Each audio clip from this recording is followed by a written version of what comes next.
Hi mga ka-dreamers! So, malamig na sa labas. So, dito muna tayo sa bahay ngayon. And for today's video, share ko lang yung mga realizations, like reflections ko sa nagdaan na isang taon.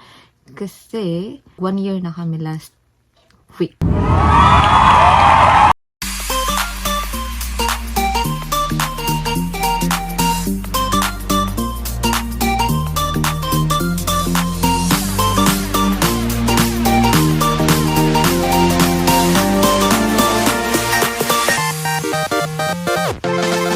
So, October 12 kami dumating dito. Fall, sa malamig na weather.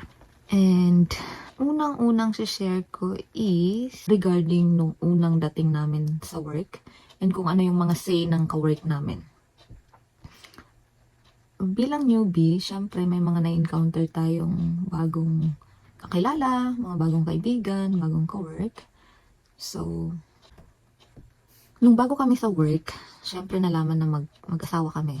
I think first time na may nag-work sa Switzerland na mag-asawa. I'm not sure. Pero nung pumasok kami lang yung mag-asawa sa outlet. So, nung bago-bago pa kami, as OWP, may right si Habi na mag-apply. Magkaroon ng part-time sa ibang company. Compare sa akin na close work permit ako.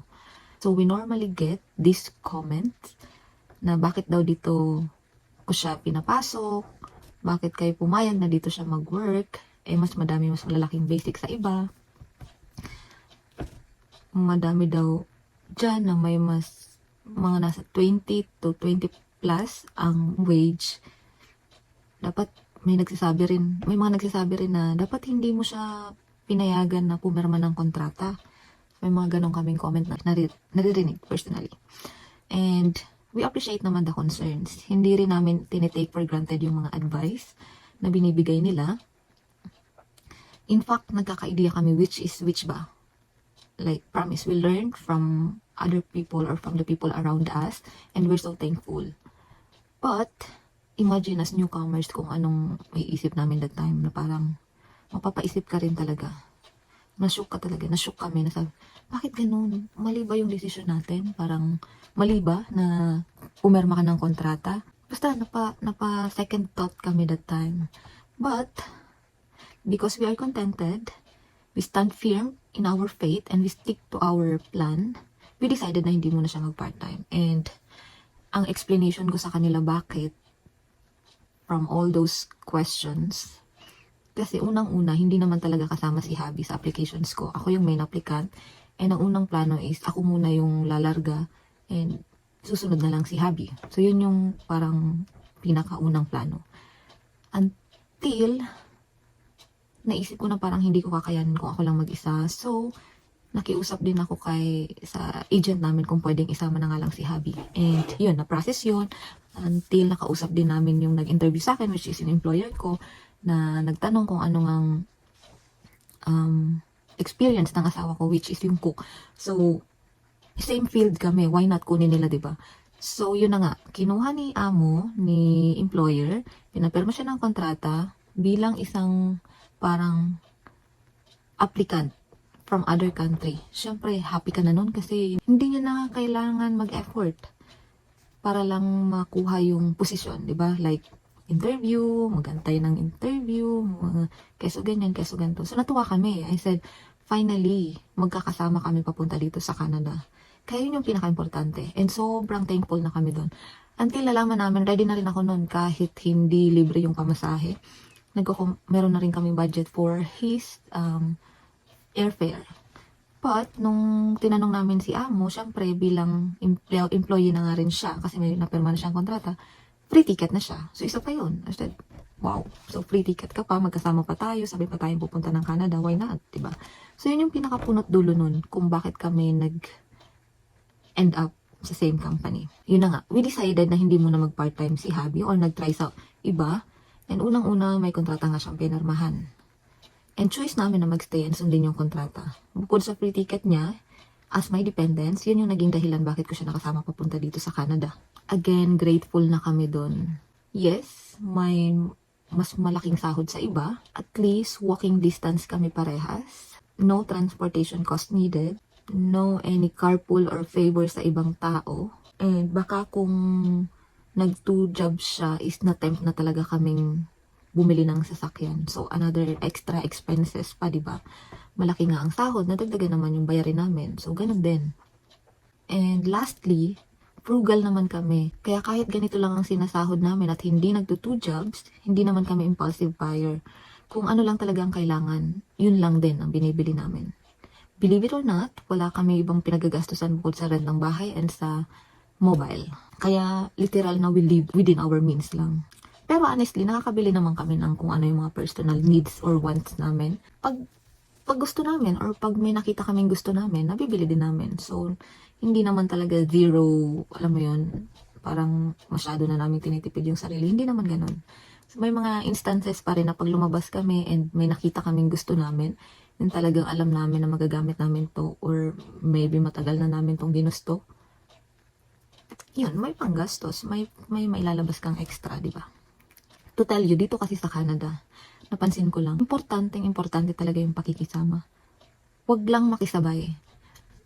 Yun lang yun. Makisama tayo, makisama ka, huwag ka lang sumabay. Kasi, napakalaki ng Canada, napakalaki ng mundo, napakalaki ng Pilipinas.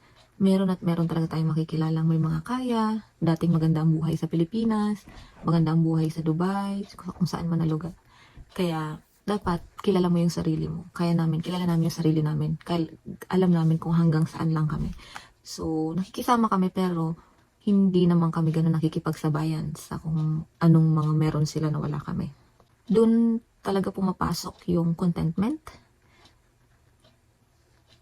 Kasi kung kontento tayo sa buhay, sa kung anong meron tayo, hindi tayo madaling maiinggit sa kung ano ang meron sa iba. Or kung ano man ang meron sila na wala tayo. Pag contented ka, yung totoong kontento hindi yung sinasabi lang na para lang sa ego mo na, hindi, kontento na ako. Pag totoong kontento ka, pag may achievements yung iba, pag may happenings or good news yung iba, yung happy ka rin.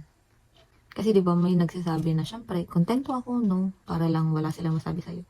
Then, back of their mind, parang, So yun, pag kontento kasi tayo, pag may good news, pag may achievements ang iba, masaya tayo para sa kanila. Yun. And pag hindi tayo kontento, yung temptation papasok at papasok yun sa isip natin. Sample na lang din. Recently, syempre tao lang din kami, di ba? Minsan, yung comparison, nakukompare din natin kung ano yung meron tayo sa iba. And ika nga natin, comparison is a thief of joy. Kaya aminin ko, minsan, napapakompare din ako. Tao lang naman tayo. Pero still, I will end up being contented. Kasi babalik at babalik talaga tayo sa senses natin and sa kung sino tayo. And yung gratitude naman sa puso ko is nag-uumapaw. So, grateful ako sa kung anong meron ako ngayon, kung nasan ako ngayon, kung sino ang kasama ko sa buhay ngayon, kung ano ang meron kami sa pang-araw-araw. Kontento na ako doon and grateful kami. Sample na, recently. Yung mata ko minsan siguro sa pagod. Di ko naman masabing sa stress kasi wala naman talagang ikaka-stress. Ang asawa ko ang bait-bait. Sa work siguro pagod to. Kasi nagna 9 hours ako dito. Nag 9 hours lang pakwento na ako. 12 hours nga ako sa Dubai pero kahit pa paano yung 12 hours na yun siguro mga half nung araw na yun is nakaupo or may ginagawa sa computer. Pero dito yung 9 hours, literal. Lakad dito, lakad doon, drive-thru, serve, assist, linis. So, pagod. Anyway, yung sa sample ko recently, about sa temptation is ito. May binabasa ako kasi medyo nagra-rumble yung isip ko pag wala akong binabasa. Recently, nag-driving school si Habi. As first step to get a driving license dito sa Canada kasi nga meron din sila ditong parang sa Pinas yung mga student license, professional license, mga ganun. Pumasok sa driving school si Habi as first step na rin para makakuha siya ng driving license dito sa Canada. And a bit of background lang din. Wala pa kaming history ng driving. Si Habi meron sa Pilipinas pero hindi 4 wheels. And recently, after niya mag-schooling, nag-exam siya para makakuha ng class 7. So, parang yun yung student license dito sa Canada. And, bilang wala pa siyang license, mag-aantay siya ng 8 months bago mag-road test. But between those months, meron pa siyang 10 hours na driving, like, actual driving course. So, sa ngayon, hindi pa niya kinukuha yun kasi nga nag-aantay pa naman kami ng 8 months. And, kung hindi ka man nag-school dito, pero nakapasa ka and nakakuha ka na ng class 7 through online man yan or written, mag-aantay ka ng 12 months para makapag-road test and makakuha ka ng class 7.2. Pero kung may lisensya ka na, ito yung advantage. Jump ka na sa class 5. So, yun na yung parang mga professional license, parang ganun. Ako nag-try ako online, kaso nga nare-revoke kasi hindi ko alam na bawal talagang gumalaw kahit siguro konting galaw, nare-revoke siya. Kasi kung failed naman, lalabas naman na failed eh. Revoke talaga yung nalabas sa akin. Pero I will try again, maybe this week or next week. Yun. So, saan pumasok yung temptation? It so happens na isa sa mga friends namin dito advising us to get a car na rin nga kasi magtataglamig na. And beside, may isa kaming kasamahan na kukuha rin ng car. So, parang, syempre, mag 1 year na rin kami. Baka gusto na rin namin kumuha ng car. So, nag-offer siya, nasamahan nga kami. Kasi sasamahan niya yung isa na kukuha ng car. Hello. Hello sa inyo. Di ko alam kung pwedeng mabanggit yung pangalan niyo, pero alam ko nanonood kayo yung kumuha ng car recently. Please, kung nanonood kayo, sabihin niyo lang sa akin kung okay lang mabanggit yung name niyo. And, muntik na kaming kumuha noon after niya kumuha. Kasi syempre, malamig na nga, tataglamig na, lalakad na naman lagi pa uwi. So, nandun yung temptation. Pero yung plan talaga namin, parang bago pa siya mag-driving school, ang plano namin, kailangan mo nang may lisensya siya. Kasi ang class 7, kailangan mo pa ng isang class 5 para makapag-drive. So, medyo delikado pa rin, lalo na kung may mga nag-check. So, ang pinaka mabuting gawin is antayin magkaroon ng lisensya bago kami bumili ng sasakyan. Then, it happens nga na parang na-tempt kami, na muntik nang kumuha si Habi, nagsisearch na siya ng either Toyota or Honda lang naman yung pinagpipilian niya. So, parang mga every 2 nights, nakikita ko siyang nag-check and nagtatanong sa akin kung ano ba, kukuha ba kami or hindi. Either ako nagtatanong pag hindi niya na nababanggit, ano, kukuha ka o hindi. And deep inside naman, syempre gusto ko. Hindi naman ako magpapaka-impokrita na ayaw ko, diba? Para lang makipagsabayan. Yun nga yung sinasabi ko, para makipagsabayan. Hindi dahil doon, kasi nga, syempre, mahirap din talagang maglakad na ngayon. Although malapit lang, pag may hangin, may ulan, papaisip talaga kung pwedeng lumipad na lang ako para lang makarating agad doon. So, nandun ako sa point na yun. Siguro mga 2 to 3 weeks din naman pinag-isipan. Pero guess what? Bumalik na naman sa senses namin na license muna bago car. Total, malapit din lang naman yung bahay namin, and kung talagang may bagyo, masama panahon, magta-taxi na lang ako. Ako, kasi lagi ako, minsan panggabi ako, so ako talaga yung medyo, dito. Taxi na lang. Total, malapit lang din naman. Siguro mga $5 lang yun. Nagawa na naman namin siya last year eh. Why not naman ngayon, di ba? Kaya yun yung sinasabi ko, malaking bagay kung may driving license na sa Pilipinas or kung saan man. Kasi nga gaya nung kakilala namin, madali sila nakakakuha ng bukod sa sasakyan, madali nilang makukuha yung class 5. Yung schooling pala ni Abby, 1K din yun. So, 3 days, ata yun, 4 days. 3 days lang silang nag-aral. And from 8 a.m. or 9 a.m. to 3 p.m. yun. And nag-work pa siya ng hapon nun. Nag-cost din kami ng 1K doon. So, okay lang, at least, diba? Magkakaroon siya ng certificate. And madali siyang makakuha ng road test. Kasi nga pahirapan ng road test dito paggawa ng schedule. Siguro kailangan din natin maging open-minded. Necessity ang car dito. Kaya sa mga nagsaside comments, sa mga newcomers na kumuha agad ng car, we can't blame them naman, di ba? For sure, hindi rin naman nila gugustuhin kumuha ng sasakyan ng babayaran kung walking distance lang din naman sila. And lalo na kung nanditong family mo, family of 3, 4, 5, better talagang kumuha ng sasakyan kasi mahihirapan din talaga sa transpo or pag may pupuntahan, especially papacheck up or groceries, kailangan mo isama yung anak mo, talagang kailangan mo siya to run errands. And hindi naman sila kukuha kung hindi nila kaya. Siguro magpe-paycheck to paycheck, pero nandun talaga yun eh. Kailangan siya. Kami, so far, pag nasa bahay, happy kami kasi wala kaming iniisip na bayarin. Pero pag yung may pupuntahan or sa work na masama ang panahon, doon lang naman namin naisip na sana may sasakyan din kami. But in general, we're still lucky. May isa pa akong i-share sa credit card. Kasi kahit pa paano, new credit card user din naman kami. And gusto ko lang to i-share sa mga baguhan, sa mga parating pa lang, sa mga gaya namin na wala din dating credit card, kung paano nyo gagamitin yung credit card. Kami nga, gaya ng lagi kong sinasabi, asawa ko rin, we treat the credit card like a cash or like a debit card. Kasi yung iba, parang na-overuse nila kasi nga kaskas lang ng kaskas. Ayun, credit card. Kami naman hindi. Kasi nga hindi kami nasanay na ganun. So parang tinitreat lang namin siya like a cash and a debit card. So bayad lang din kami 7 days before ng due date. And mas kinagamit namin ang credit card to earn points. Kasi yung points na yun, ang dami naming napakinabangan na namin yun. Nagagamit namin siya to pay the grocery. And minsan bumibili kami ng karne na may 500 or 1,000 points. Then imagine, every 1,000 points, $10 siya. So para din, $17 yung karne.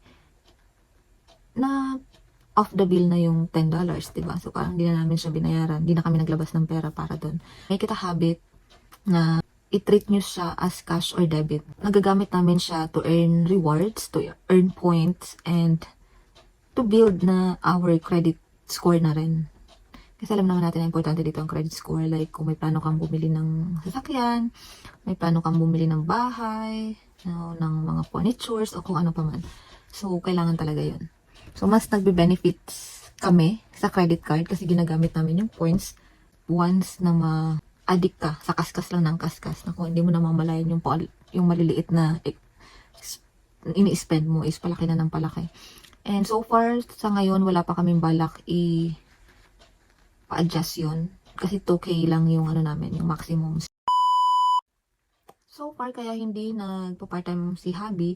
Kasi para sa aming mag-asawa, kasi we value our time together talaga, lalo na yung health. Importante siya sa amin. So, kasi baka pa nag-part-time siya, pang umaga tsaka pang gabi, di ba, nakakapagod din. So, for sure naman, eventually, kakaroon din siya ng part-time, lalo na kung hindi na ibibigay ni si Chalet, nung outlet namin yung oras na para sa kanya, why not, di ba?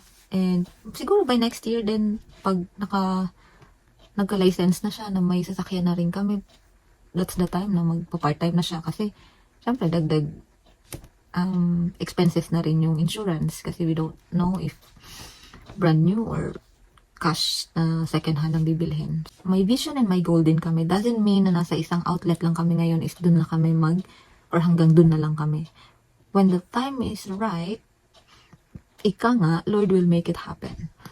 Kaya chill lang tayo. Ang importante, i-enjoy ang company ng bawat isa, good health, may masarap na pagkain sa araw-araw.